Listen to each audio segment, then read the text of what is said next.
Welcome back. Homeland Security Secretary Jay Johnson says he knows of no specific threat to next week's inauguration activities, but just in case, law enforcement personnel have been getting ready for trouble.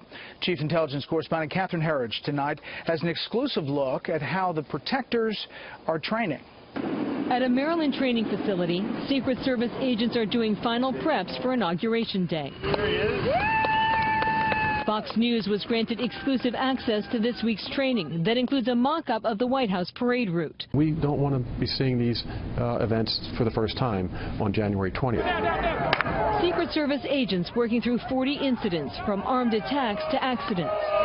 How are we going to respond if the President or First Lady were to sprain an ankle while they're walking? If there's an assault of some sort or a mortar attack? Every scenario has a different response. At Secret Service headquarters, Director Joseph Clancy said the inauguration shares the same high-level security designation as the Pope's visit, as well as the Republican and Democratic conventions.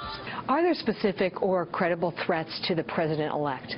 There's nothing specific or no credible threats at this point. In the last inauguration, we weren't as concerned about the drones, the UASs, the unmanned aerial systems. In this drill, a drone sprays the crowd with a chemical agent. So we try to what if these things constantly. We do tabletop exercises, and so everyone is on the same page. More than 700,000 people are expected, about the same size as the last inauguration. But this time, 99 protest groups have applied for permits. If you make an overt act towards the President or any of our protectees, now you've crossed that line, and we're going to respond. But if someone is shouting or yelling, certainly their First Amendment rights we protect. Like Times Square on New Year's Eve, there will be trucks with cement creating a hardened perimeter, a response to ISIS-inspired terrorists mowing down civilians in France and at a German Christmas festival. That is a precaution that we are doubling down on. While Director Clancy served on President Obama's detail, he has already met with the President-elect.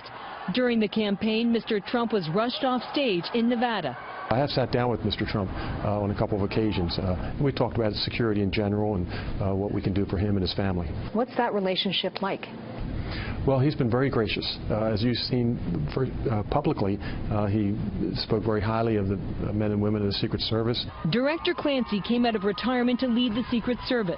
4 years ago, he was part of the crowd. It really is a joyous experience for the American people, and it's a great symbol of our democracy. In Washington, Catherine Herridge, Fox News.